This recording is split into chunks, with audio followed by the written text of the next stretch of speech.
On this Thursday night, principled stand or self-serving opportunism. Maxime Bernier puts Canadian Conservatives to the test. The rebellious MP tosses verbal grenades as he exits the party he almost led, while the man who beat him says Bernier is choosing to help Justin Trudeau. Getting to the bottom of this is a job for At Issue. Also tonight, Hayley Wickenheiser puts another crack in the ice ceiling. The four-time Olympic gold medalist takes a hockey job with the Toronto Maple Leafs. From red and white to blue and white. This is The National.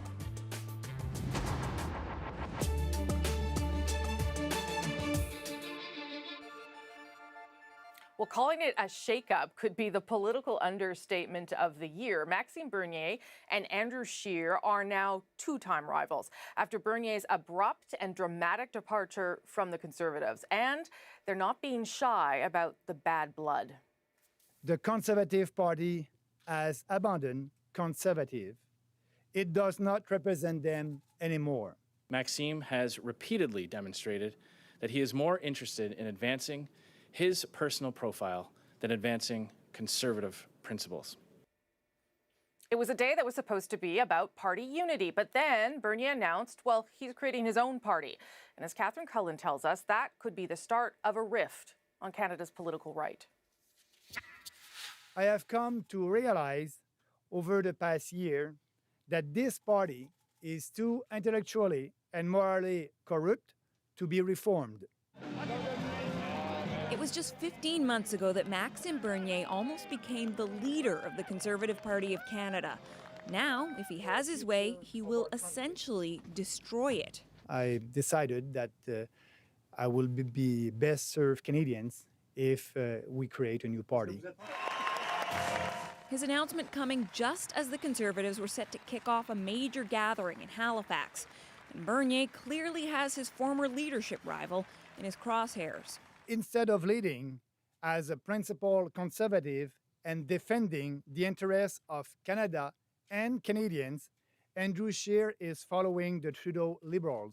And he's not the only one drawing links to the Liberals. He has decided today to help Justin Trudeau. Helping Trudeau how? Well, Scheer wouldn't quite come out and say it, but it would be by splitting the Conservative vote.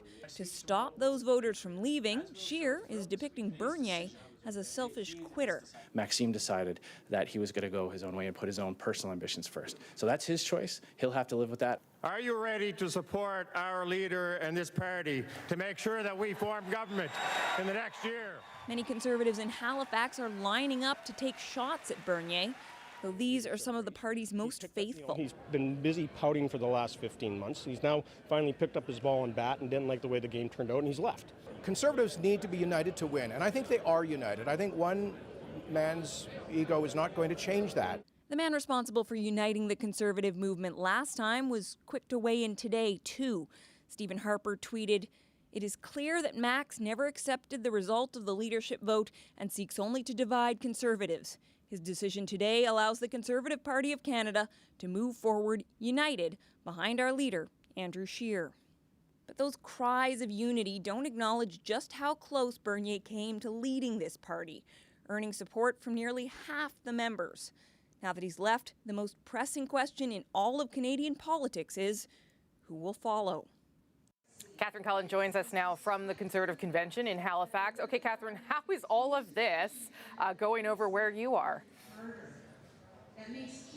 Well, Rosie, I think it's important to consider that the reason that these 3,000 Conservative delegates came here was not necessarily for political drama. There's the people who came here to talk about policy resolutions, and obviously that's been massively overshadowed by Maxime Bernier. This is a lot of the party's most faithful, and a lot of people are making a really big show of support for Andrew Scheer. You know, we had Doug Ford, Ontario Premier, up on the stage earlier tonight, and he was talking about how important unity is to victory. Everybody's sticking together, and so I think we can expect that that is going to be a recurring theme over the course of the next couple of days, is the Conservative Party all staying on one page. Rosie?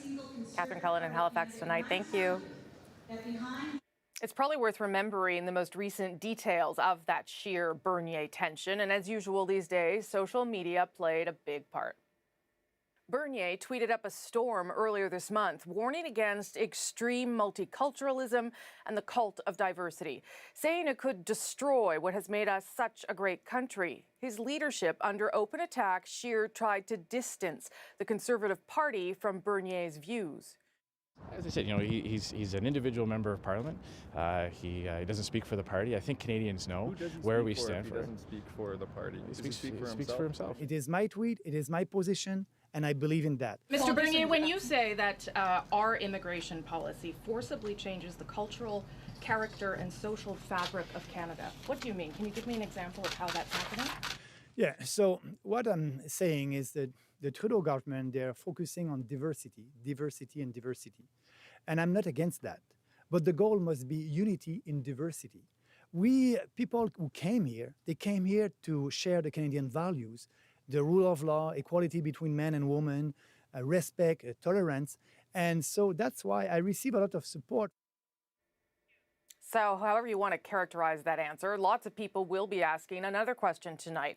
What kind of support could Maxime Bernier actually count on?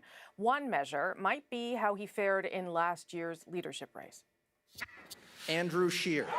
While it is true Bernier lost, it was not by much. Andrew Scheer took just over 50% of the vote, Bernier just under. But support for each came from Conservatives in very different parts of the country. So whereas Andrew Scheer won a lot of the rural parts and the western parts of Canada, Maxime Bernier did very well in Toronto, in Edmonton, Calgary, as well as in Montreal and Quebec City. Unlike the Bloc Québécois in Quebec or the Reform Party in Western Canada, that urban support may be too spread out for Bernier to grow a successful political party. But winning seats might not matter.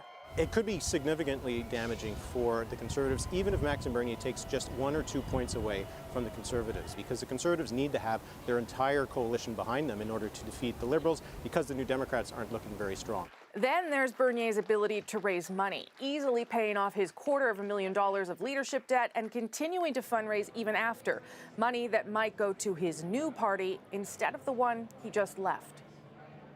When Canadian politics turns this spicy, it's time for At Issue. Summer vacation or not, they're actually back. We just forced them to come in as well. Andrew and Chantal are here and ready to talk about Maxime Bernier's endgame, the effects of his announcement might have on his now former party. Here's what else we're working on tonight on The National. A game changer in Toronto's hot real estate market and why it could change home buying across the country. Plus, the Toronto Maple Leafs hire hockey legend Hayley Wickenheiser. What that means for the future of the game. But first, what the U.S. president said about the criminal convictions of 2 former close associates. Donald Trump took his views to his friends at Fox News, which afforded him the chance to fight back against the damaging news of the last couple of days. But as the CBC's Keith Bogue tells us, he seemed to lead with his chin. I don't know how you can impeach somebody who's done a great job. Impeachment came up with Donald Trump and Fox News because of the Michael Cohen thing. Cohen, Trump's former lawyer, pleaded guilty to 2 campaign finance felonies this week. In the process, he identified the president as a co-conspirator who directed him to break the law. Trump wasn't charged, likely because the Justice Department's policy is that a sitting president can't be indicted. But Trump says the whole thing's a sham anyway. I watched a number of shows. Sometimes you get some pretty good information by watching shows. Those 2 counts aren't even a crime. Trump's theory is that Cohen admitted to 2 phony campaign finance crimes so that he would get a break on 6 other real crimes, including bank fraud and tax fraud. And they put the 2 counts of campaign violations in there, but a lot of lawyers on television and also lawyers at IFC, that they're not even crimes. Then why would he use that information for a plea deal? Because he makes a better deal when he uses me. Trump's theory means the judge, too, had to be in on the conspiracy because the judge accepted Cohen's guilty pleas to the crimes Trump says aren't crimes. It's a shaky theory, but at the heart of it all, says Trump, is a common law enforcement practice. It's called flipping, and it almost ought to be illegal. He means the everyday practice of law enforcement making deals with some criminals in exchange for information about other criminals. They make up things, and now they go from 10 years to they're a national hero. Which brings us to David Pecker, CEO of the company that publishes the National Enquirer and also implicated in the campaign finance story. At about the time that Trump was telling Fox flipping should be illegal, Pecker was flipping on him. He's been granted immunity in exchange for giving information to the feds about Cohen and about Trump. Keith Bogue, CBC News, Washington. Now, David Pecker could be a prominent figure in all of this because he's been a friend of Donald Trump's for decades, even considered one of the few he could really trust, but maybe not anymore. So what else do we know about him, and what does he know about Donald Trump? Well, let's start with the company he chairs, American Media. As Keith mentioned, it owns the National Enquirer, a magazine with a decidedly pro-Trump stance. What's more, according to the Wall Street Journal, Pecker knew all about Michael Cohen's payment to former porn star Stormy Daniels, $130,000 in hush money to ultimately buy and squash her story about having an affair with Trump. And Pecker's company also reportedly paid $150,000 to Karen McDougal, a former Playboy playmate, in order to catch and kill her story. Pecker also, by the way, has a Canadian connection. He's on the board of Toronto-based Post Media, the largest newspaper company in the country. Okay, speaking of expensive decisions, let's talk about buying or selling a home. And think about how much you lean on realtors to tell you basic things, like what a property sold for. Well, that's by design. In Toronto, for example, the real estate board fought for years to keep all that info secret, available through its agents only. But it's been losing that fight. And today, the Supreme Court of Canada refused to hear its final appeal, meaning within 60 days, all that data could go public, and not just in Toronto, but countrywide. Jacqueline Hansen explains. You would see a tab here that would say sales history. This Toronto realtor used to break the rules by widely sharing sales data with clients. After today's ruling, he plans to publish it on his firm's website as soon as he can. I think transparency just helps elevate our profession. It helps people see us as professionals that actually have some value to add beyond giving you sold prices.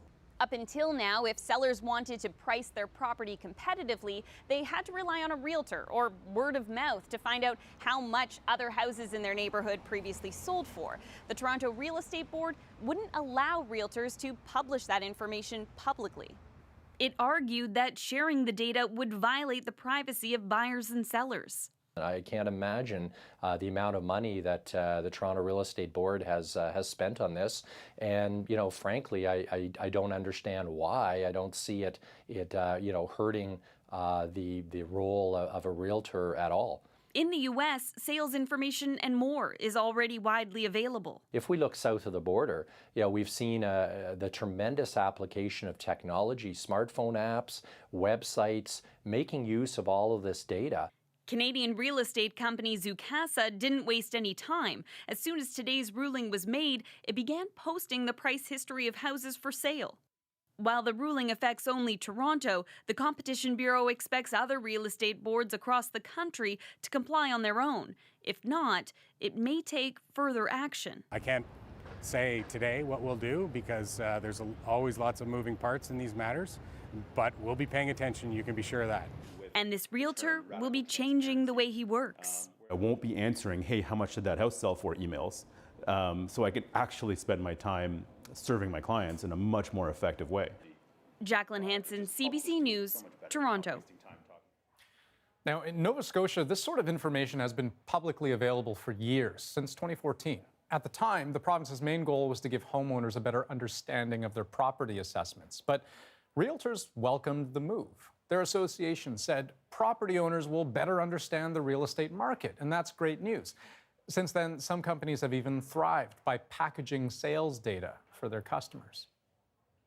And Rosie, you've got another story that Toronto has been buzzing about today, this one from the hockey world. Yeah, that's right, Andrew. One of the best players in women's hockey history is teaming up with one of the most storied franchises in the game. The Toronto Maple Leafs have hired none other than Hayley Wickenheiser as Assistant Director of Player Development. As Salima Shifty explains, it's another big step for Wickenheiser's career, certainly, but perhaps an even bigger one for women in sport. She scored goal after goal, led Canada to 4 Olympic gold medals. Won the face-off back. Yep. She's even played against men in Finland. Now at 40 years old, Hayley Wickenheiser is breaking yet another barrier. Nylander coming in, Matthews, score! Not exactly behind an NHL bench, but a key player behind the scenes, helping to develop young talent. Chosen because the Leafs general manager says she's the best person to fill that role. It is about performance. It's about being competent to do the job. But I also understand that there will be a lot of young girls that will see this as, you know, knocking down barriers for them to maybe dream to do the same thing. They're already dreaming at this elite level hockey camp. For this 13-year-old, today's news adds new possibilities to her future. It shows that, you know, women can do anything pretty much. An inspiration for Olivia White, too, as she gets ready to return to her U.S. college team. There's not a lot of opportunity for women in professional hockey, so I think that being behind the scenes in the NHL and the big leagues, that would be really cool. 30 years ago, Joanne Polak was named general manager of the CFL's Ottawa Roughriders, the first woman to lead any professional sports team in North America. It's only years later that I look back and really recognize how big a deal it was. A trailblazer, but she got there through the business world, not the sports side like Wickenheiser. When the Toronto Maple Leafs make a move like this, it means that others will follow suit. Professional sports is a copycat game. So I think that this is just the beginning. But getting to coach is still elusive for many women. Tamara Tatum is one of the few recently named to the staff of the Toronto Raptors farm team. There's always going to be naysayers. That's a big thing. Just go ahead and follow what your heart is telling you. For these young players, something to aspire to, getting to the top, either on the ice or off it. Salima Shivji, CBC News, Toronto. Looking south of the border, we have seen more women working directly with players in professional baseball, basketball, and football as well. In 2011, Justine Siegel blazed a trail in Major League Baseball, becoming the first woman to throw batting practice.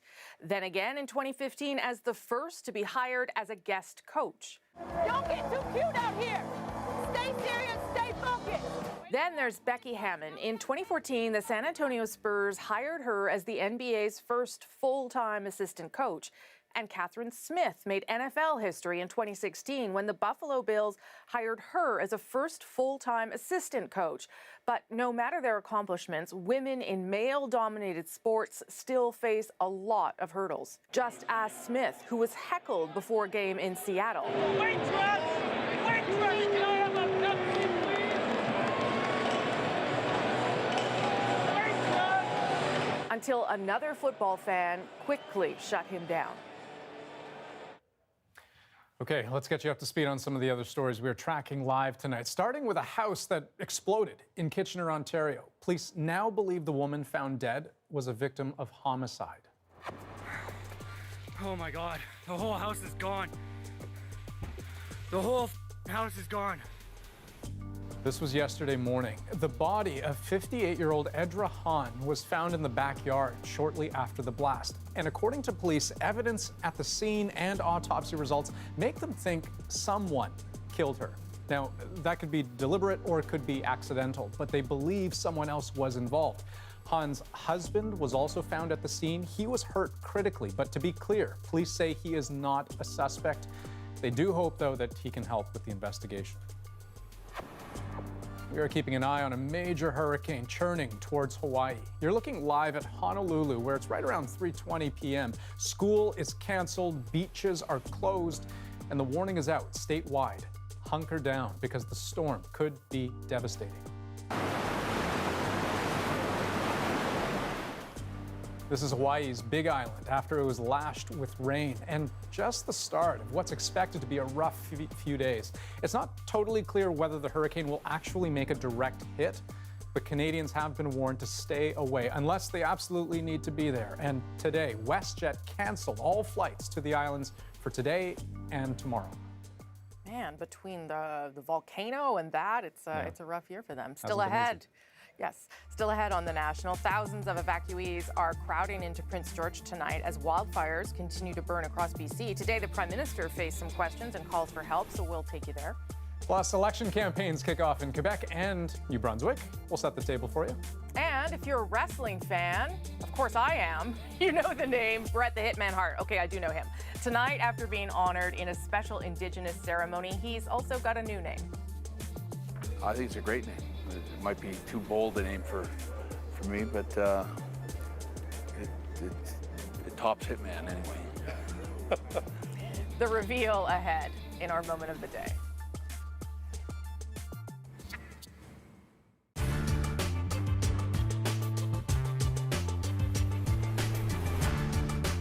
Indigenous, First Nations, Inuit, Métis, Aboriginal. There are so many different terms out there that it can be kind of confusing if you don't know what they all mean. But actually, it might be simpler than you think. I'm Ozzy Michelin and I'm an Inuk journalist from Northwest River, Labrador, and I'm here to teach you how to talk about Indigenous people in Canada. Let's start with the term Indigenous. According to the United Nations, there are 370 million Indigenous people worldwide, spread across 70 countries. In Canada, there are approximately 1.4 million people who identify as Indigenous. Here, there are three distinct groups that make up the term Indigenous: First Nations, Inuit, and Métis. First Nations is the largest and most varied group of Indigenous people, and they can be found from coast to coast to coast.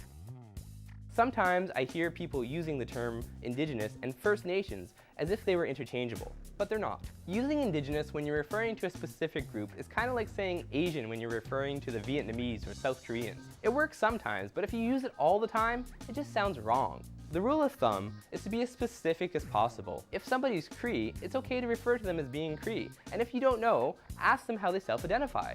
Next are the Métis. The Métis are the descendants of First Nations and European settlers, and often referred to a distinct geographic group coming from the historic Northwest. You can find Métis all across Canada, but they all share a unique, distinct cultural heritage. The Inuit are the maritime circumpolar people of Canada, with a homeland stretching all the way from Siberia to Greenland. In Canada, there are 4 Inuit homelands, but they're not all just north of 60, with populations in both Quebec and Labrador. In the Inuit language, Inuktitut, the word Inuit means people. And you might have heard the term Inuk before. Inuk means person. So remember, it's one Inuk, many Inuit. And don't say Inuit people, because that's redundant. So that's it for First Nations, Inuit, and Métis. But what about Aboriginal? Do we still even use that term?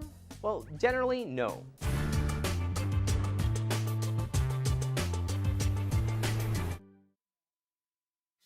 The wind was too strong today. We couldn't hold our line.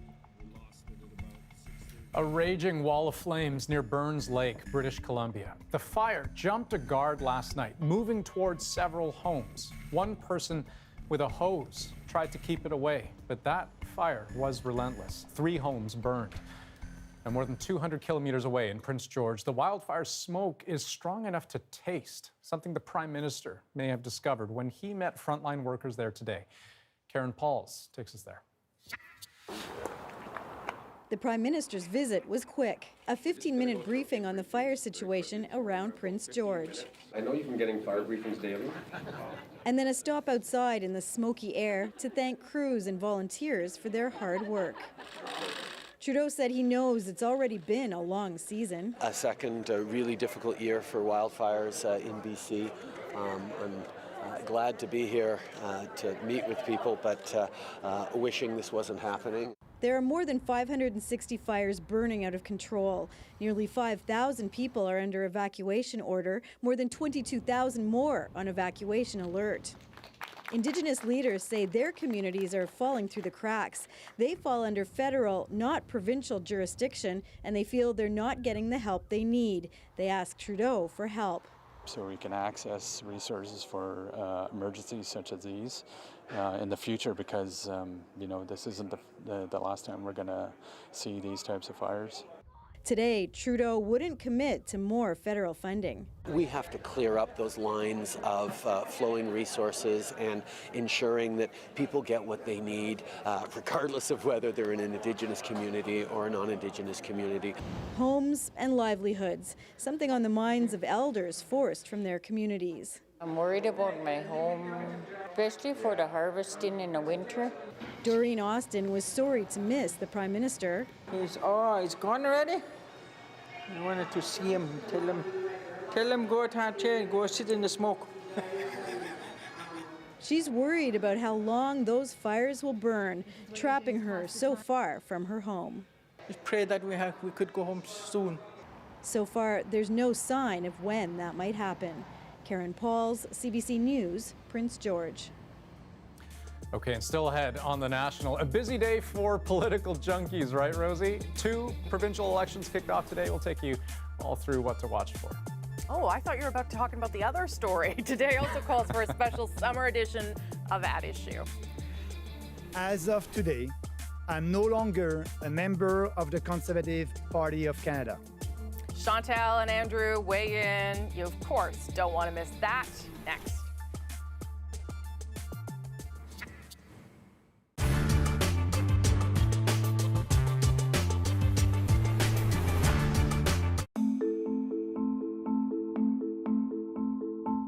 This is your brain.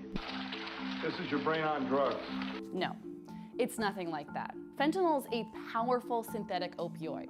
Basically, it's a painkiller like morphine, but a lot of people are taking it recreationally. The latest person to die is a 17-year-old. Traffickers adding fentanyl to everything. Fentanyl, that's the drug that contributed to his death. It's being called a nationwide disaster. This is enough to kill a person. So how exactly does it do that? A lot of how drugs affect people is how fast they get into the brain and how much gets in. Fentanyl's good at both. Your brain has things called opioid receptors, those normally taken chemicals your own brain makes to help you when you're, say, running a marathon. But fentanyl bypasses that system, floods the receptors, killing pain and easing anxiety. But fentanyl has side effects. For one, dopamine's released more easily. Dopamine's associated with reward, so it makes you feel really, really good. Drug users like that side effect, but other side effects can kill you quickly. Remember those opioid receptors? Well, you also have them in your brainstem. When those receptors get flooded, they tell the body to slow down its breathing. And because fentanyl is great at getting a lot of chemical into the brain really fast, those receptors can get overloaded easily. Too much chemical and the body turns off its natural breathing reflex. Breathing can stop within seconds. The person goes unconscious, and without help, they die.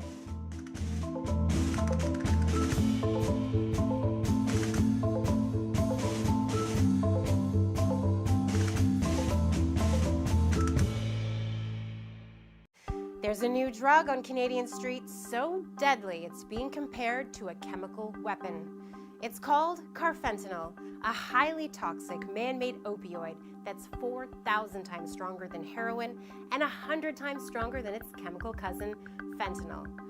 But unlike fentanyl, which is a legitimate painkiller, carfentanil isn't for use in humans. It's for tranquilizing animals, big ones like bears and elephants. You know the stuff in the darts? Carfentanil. Like other opioids, carfentanil can dangerously lower your heart rate and breathing, and it doesn't take much to do it. In powdered form, carfentanil can look a lot like table salt, but it's so strong that ingesting, injecting, or inhaling a single grain can be fatal. To put it into perspective, a single kilogram can kill 50 million people. That's everyone in Canada and then some. To make things worse, even inadvertent contact can cause an overdose. That means it's dangerous not only for drug users, but anyone who comes into contact with it. First responders, doctors, border control agents. That's why these Mounties put on hazmat suits when they intercepted a package in Vancouver. It's also why law enforcement in Ohio carry antidote sprays for use on themselves. So why is it popping up on streets now? Well, police say dealers are using it to cut other drugs like heroin and cocaine because it's cheap and easy to get. It's even turned up in these counterfeit Oxycontin pills seized in Ontario, so drug users don't even know what they're getting sometimes. Stopping the supply is gonna be a challenge. Experts say that the drug is entering North America from China, where it's unregulated, legally manufactured, and openly sold online. Are safe injection sites an answer? What about easier access to antidotes like naloxone? Tell us what you think in the comments.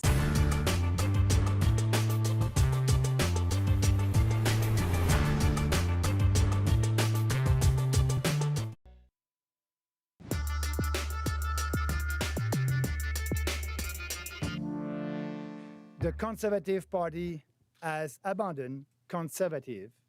It does not represent them anymore. Maxime decided that he was going to go his own way and put his own personal ambitions first. So that's his choice. He'll have to live with that. People want to change, and I think they're ready for that. That's Maxime Bernier quitting the Conservatives, slamming Andrew Scheer and the party on his way out, and vowing to start a party of his own.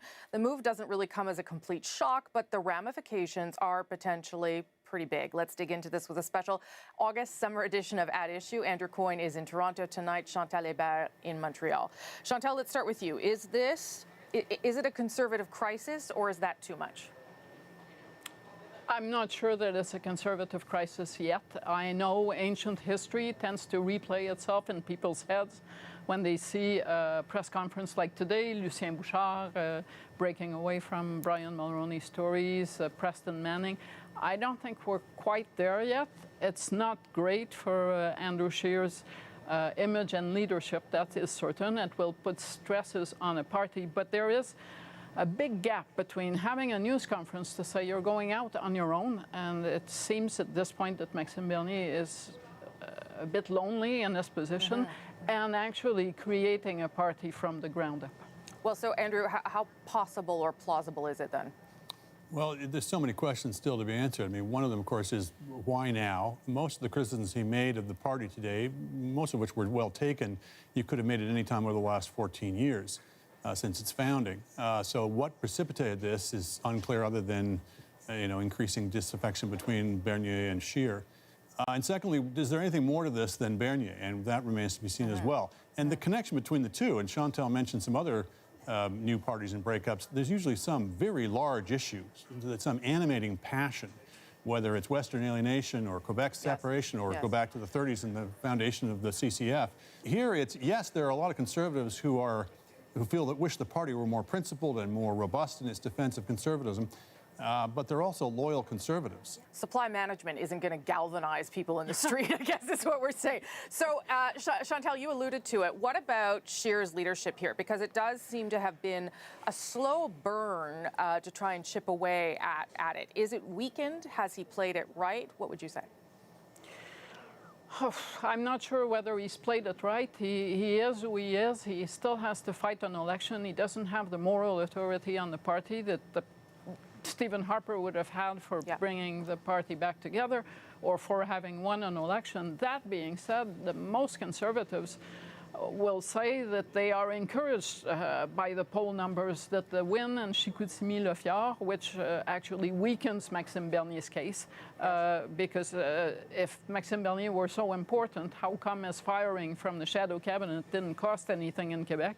That basically means Scheer shows up at the convention with a team that functions. They've done well in the House of Commons. So the timing of this it does not coincide with a malaise within the party over his leadership, put it this way. But it does, yeah, go ahead, Drew. I was just going to say, though, the question that he got that I'm not sure he answered very well today was, well, does this not prove that you should have kicked him out before? and what does that say about your leadership? Well, or the other way. I think some of this has to be on Scheer in this sense that, yeah, people talk about Bernier being a loose cannon and, saying and doing things that were kind of off message, but it's also part of the leader's job to bring people like that within the tent. I mean, remember, Scheer won by the narrowest of margins. Bernier had 49.9% of the vote in that leadership race. And I didn't see a whole lot of evidence of Scheer reaching out to Bernier either. Okay, I want to play another clip of Bernier when I asked him a question about his immigration policy, which is what started sort of this acceleration of the separation, if you will. So I'll play the clip, but I want to talk about it in terms of how this will affect the Liberal Party, if at all. So here's what Bernier said about immigration today. So what I'm saying is that the Trudeau government, they're focusing on diversity. And I'm not against that. But the goal must be unity in diversity. People who came here, they came here to share the Canadian values, the rule of law, equality between men and women, respect, tolerance. And so that's why I receive a lot of support from people from other ethnic group. So if that's where this started, and maybe that's something the Liberals are okay talking about all the time, what does any of this mean for them, Chantal? Oh, seriously, anything that splits the non-Liberal vote on the right is good news for the Liberals. I don't for a second see how Maxime Bernier, who is not being identified with this issue in any way, shape, or form, and who hasn't articulated a position that is very deep, would, for instance, galvanize a movement in Quebec where this is a hot issue. But today, Maxime Bernier and his tweets over the past week have left most people mostly puzzled, as in, you know, we've just had a 10-year debate here, and I don't think anyone remembers Maxime Bernier being a strong voice contributing to that debate. Andrew? It does look very opportunistic, as if he needs to broaden the base, his base, from his sort of libertarian followers to some of these more identity politics, right-wing identity politics type of people around the Rebel, for example. I think it fits him uneasily. I think it looks like he hasn't really thought this through very carefully. When you're making these policy announcements or whatever on Twitter, rather than in a longer form. I mean, these are very high-octane issues. It's very easy for people to misunderstand you. And he seems to be sort of going back and forth between whether he's talking about, as Chantal said, age-old debates about the best way to unify society with people from many different backgrounds, or just uneasiness with people having all those different backgrounds. And even if that's not what he intended, that's on him that people are reading it that way. Okay, I have 2 minutes left. Here's what I want to know. How could this have happened? How could someone who ran to be leader not so long ago, almost became leader, cleared up his leadership debt very quickly, suddenly be in this position? I mean, what does this tell us about either the party or about Maxime Bernier? Chantal, you go ahead. Maxime Bernier wanted to be the leader. He put up with the Harper years and his banishment for a while, thinking that he was biding his time and he was going to get the lead. Not only did he lose, but he lost to someone who used his own positions against him. People who have worked with Maxime Bernier in the government will tell you that he is a loner, not a team player. There is a reason why none of the Quebec MPs in the caucus supported this leadership bid. And go ahead. And the other thing, I guess, that feeds it or makes him think he can make a go of it is there is this history, going back decades in some ways, of the grassroots of the Conservative Party feeling that the parliamentary party and party establishment are not really in the fight with them, that they don't represent them in some cases with justification, in some cases less so, but that they're not really representing conservative principle, that they're too much of mainstream moderate trimmers, and there's always an audience for that voice, for good or ill. So quickly, very quickly, can he do it? Can he mount a party in less than 12 months and be a player in the next election? People forget that Preston Manning had the Reform Party on the ballot in 1988 and did not elect any MPs and did not prevent Brian Mulroney from winning a majority. It takes a while to establish a party, even a competing one. I agree with that. He's got an organization in place from his leadership campaign that would be enough to launch another leadership campaign. I don't think it's anywhere near to being the type of organization that could launch a whole new party. I knew we talked at some point in the summer. I did not think it would be about this, which is why I love politics. Thank you both. I appreciate you coming in. Summer is ending, which means that you don't have to wait too long for the next At Issue panel. Andrew and Chantal will return for our regularly scheduled Thursday night chat in just 2 weeks' time, starting on September 6th. And a reminder, those panels and this one are, of course, also podcasts. Be sure to subscribe. You'll get extra content and, of course, the main panel in podcast form every week on iTunes, any major podcast app, our website, cbcnews.ca/The National. And some provincial politics to tell you about tonight as well. Quebec's election race officially kicked off today, giving voters 5.5 weeks to think about who they want in power. But of the three main contenders, only two seem to have a shot this time around. The Liberal incumbents are putting on a confident face, but they will get a serious run for their money from some newer kids on the block. Institutional debate. After 15 years of going around in circles, now is the time. That's François Legault, leader of the Coalition Avenir Québec, or CAQ. He's making his pitch to voters to break the cycle of alternating Liberal and Parti Québécois governments. And as our Jayla Bernstein reports, he's getting some traction. In western Quebec, across the river from the nation's capital, the Quebec Liberals' track record goes back decades. But even here, on the outskirts of Gatineau, loyalty is waning among party faithful. The promises that were made are not being kept. For the first time in a decade, the main opposition for the Federalist Liberals is not the sovereignist Parti Québécois. There's a third party in town, it's centre-right, and it's polling as the frontrunner. There's a wind of change blowing over Quebec, just as there was a wind of change blowing over Ontario, the US, France. So there's a political shift.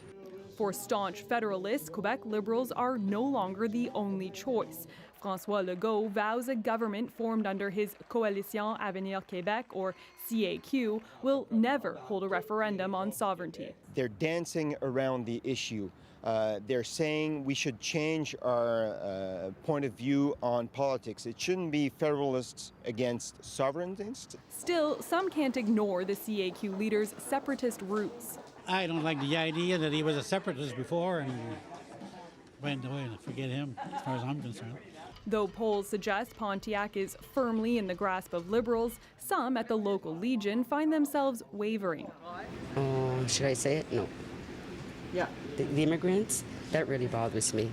I really don't think the healthcare is what it used to be. While the CAQ has hit the ground running, the Liberals have lost much of their core team. Some voluntarily stepped aside, others were pushed out. It now appears to be a two-horse race, and even the PQ knows it. It's taken a self-deprecating approach to the campaign with ads like these. C'est vrai qu'au Parti québécois, on a une année difficile. The party admits it's had a tough year, but says it'll never give up. With the PQ struggling, most of the attention and pressure is now on the CAQ. Their sails are being blown by hot air, the air of change, the wind of change that is blowing over Quebec. The challenge for François Legault will be to maintain that edge. Philippe Couillard called the election a few days early, which might give the Liberals more time to pull ahead or for their main rival to trip up. Jayla Bernstein, CBC News, Montreal. And it's not just Quebecers weighing their political options right now. It is voting season next door in New Brunswick as well. So you have a government that invested in our infrastructure strategically so we could have better roads, schools, and hospitals. When they were in government before us, they were cutting into infrastructure. $1 billion in new taxes, nothing really to show for it. Leaders of the two front-running parties, Brian Gallant and Blaine Higgs, with competing views on infrastructure spending, one of the big issues this time around. New Brunswickers have until September 24th to make up their minds. And hey, you can keep on top of the latest polls in both races through our CBC poll tracker, maintained and updated all the time by analyst Eric Grenier. You can find them online through cbcnews.ca. It's like Christmas for him right now. Next on The National, counting down to Brexit. As anxieties about leaving the EU without a trade deal increase, Nala Ayed takes us to a border that's preparing to feel the pain. But first, the beauty of the Northern Lights met the fury of a remote wildfire in the Yukon, so an amateur photographer decided to test his skills. We tracked him down to tell us the story behind this incredible time-lapse. I knew the fire was burning at Windy Arm, and the aurora forecast was really good, so I was thinking I'd capture some images. I wasn't getting the images that I was looking for, so I decided to try a time-lapse out. It was amazing. I was out there by myself. I was there around 10:30 to 3 in the morning. Around 12:30 was the last vehicle that I seen. Watching the trees light up and the aurora light up at the same time, it was just unbelievable.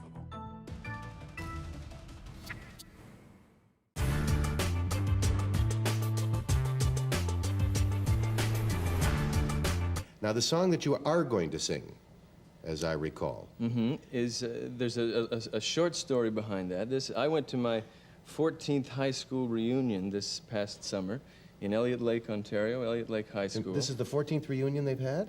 No, this first one I've had, and it was 14 years. So I hadn't seen any of these people for 14 years. It was a very emotional and touching experience to see all these people come together for the first time after so long.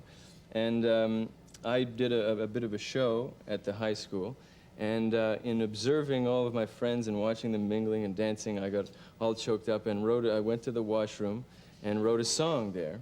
I hope that doesn't forebode the quality of the music, but it was the only place that was quiet at the time, and so I went to it only cost me $0.10, and I could go in and write the song. At schools, that's a dime now? Yes. And, Modern education, I tell you. Well, I did spend 20 minutes, so I don't know if it was... Over parking. Yeah, probably a nickel if I were just passing through. But I wrote this song for and about my friends at the Elliott Lake High School reunion, so it We'll does have dedicate some- it to them right now, if you'd like to take that high I'll give it a chair, try. that taller chair, Thank and you. microphone. Alan Finn, his own song.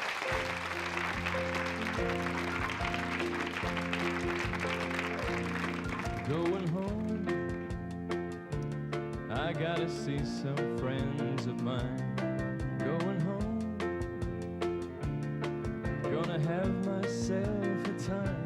You know that I've been around and I've been up, I've been down, but I'm back on the ground.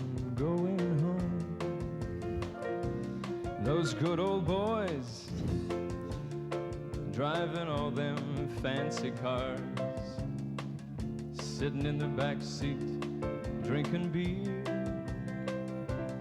and pretty girls, yeah, looking just the way they were, still dancing after all these years. Going home, gotta see some friends of mine. Going home, I'm gonna have myself a time. You know that I've been around and I've been up, I've been down, but I'm back on the ground. Going home. Well, how you doing? You know, it's been a long, long while. I'm glad to hear you're doing fine. I moved away, yes, and now I got a wife and kids, and we ask of you from time to time. Some took the long road there and back, and now they're walking home proud and tall.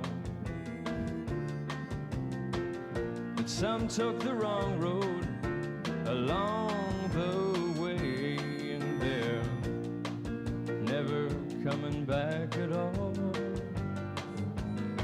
It's been fun, now we should keep in touch, let's try. We should never say goodbye, but if we never ever should pass this way again, we'll have these memories till the day we die.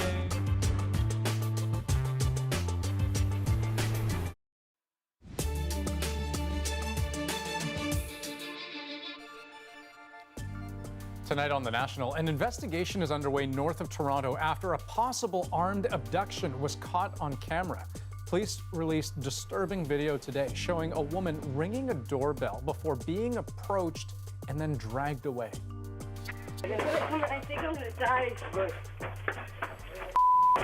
Johnny, I think I'm gonna die. Good. Okay, good. I'm gonna kill you. So that happened early this morning outside a home in Richmond Hill. Police say they're still trying to identify the victim and the suspect and are asking for the public's help. They believe he was armed at the time, possibly with a handgun. In BC, the city of Burnaby has lost its legal challenge to stop the Trans Mountain Pipeline expansion project. The Supreme Court of Canada today refused to hear its case against Kinder Morgan and the decision to allow it to bypass local bylaws during construction.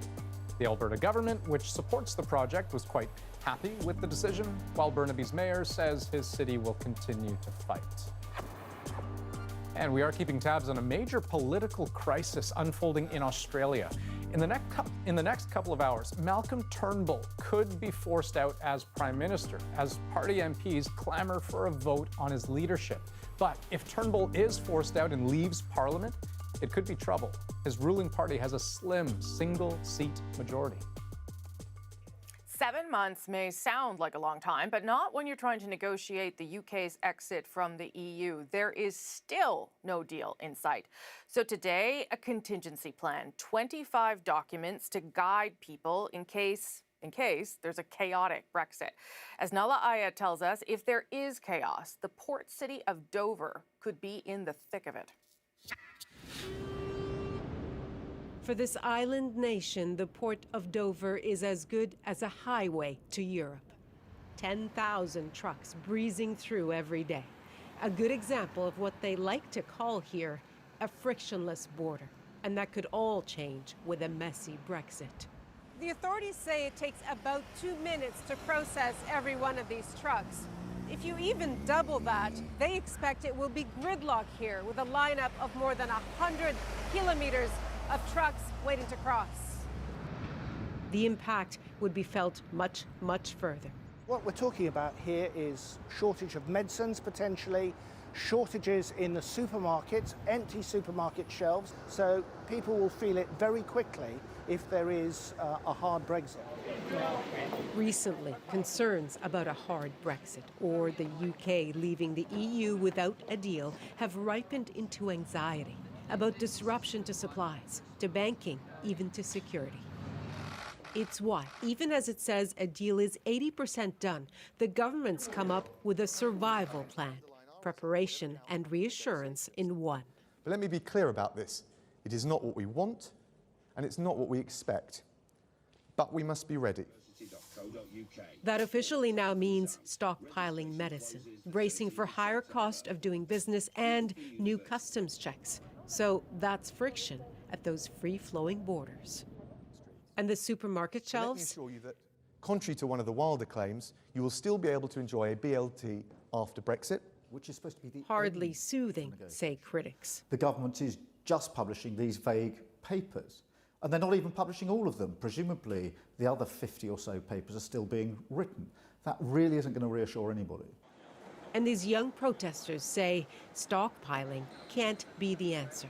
When what we get is so vastly different to what we were promised, of course we want a people's vote, which is what we want, a people's vote on the final Brexit deal.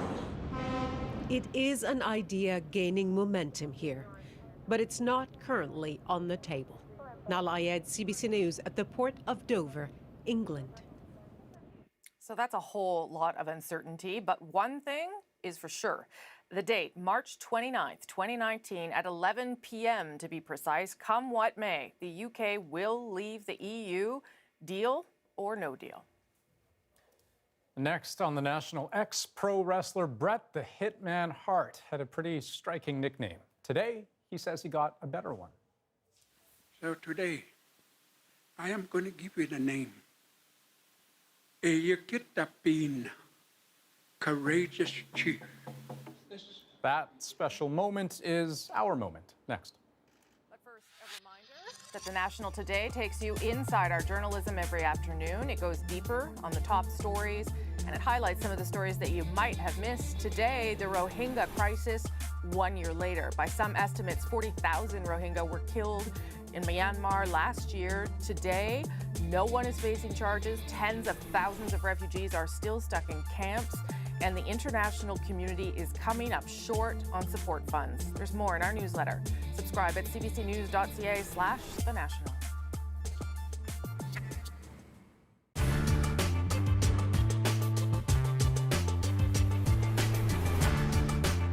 Canadians are famous for their use of A, and it turns out this little two-letter word predates our country's very confederation. But where did it come from, and why do we use it? The earliest reference that researchers have found in literature takes us back to an Irish play written in 1773. And then, with the influx of immigration, it was found here in a Thomas Chandler Halliburton book called The Clockmaker, written way back in 1836.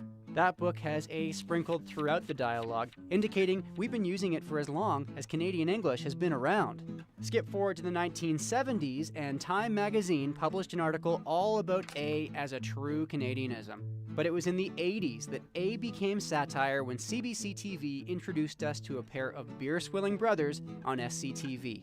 I'm Bob McKenzie. This is my brother Doug. How's it going, eh? Bob and Doug McKenzie's plaid-wearing, hockey-playing, A-saying persona created a stereotype that has been with us ever since. Ted, this hydro bill is bigger than Louis Sir's biceps. What, you leave the carburetor on all night, eh? I moved here from Canada and they think I'm slow, eh? Now, this little word is what's called a confirmational, where you're tacking it onto the end of a sentence to confirm whether something is true. This is not an unusual thing in language. Linguists have found equivalents in East Asia, in Africa, and yes, even in the States. But in America, they say huh. And the constructs set up around huh are different compared to where we use a. Humans are hardwired to notice those subtle differences, which are called minimal pairs in linguistics. And that tension, that little disparity that Americans notice but can't quite put their finger on, that really draws an outsider's ear and has them make fun of us a little bit more. Don't mean to take too much space up down here, eh? That's a good accent, and I do not apologise for it. And while A is heard elsewhere, such as New Zealand and the little island of Guernsey, one thing that researchers suggest is totally unique to Canada is what's called the narrative A, which is used during storytelling. So I'd say, then I walk into the house, eh? And it's just filled with people, eh? And we're not really expecting a response there, it's just drawing the storyteller's audience in. Now, while young Canadians are largely exchanging A for right, as in, so then I walk into the house, right? And it's just filled with people, right? It's still serving the same purpose. Hey is also being used as an alternative because it's not quite as stigmatized. But research shows A is still heard right across the country, with particularly large dollops of the word thrown into Northern Ontario speech. Now, naysayers of A might say that these are just two little letters tacked on to buy time as you think of your next thought. But A does a lot more, turning a statement into a question. A one-way remark turns into an exchange. So there's a lot of humanity baked into A. Eh?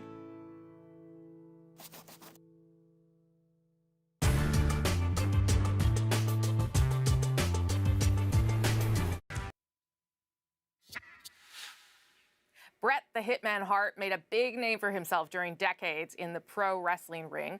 He is considered one of the all-time greats. Today, he was given a new name in the Blackfoot language by an elder from the Siksika First Nation. That is our moment of the day. There you go. No more Bret. You get the pin. There he is.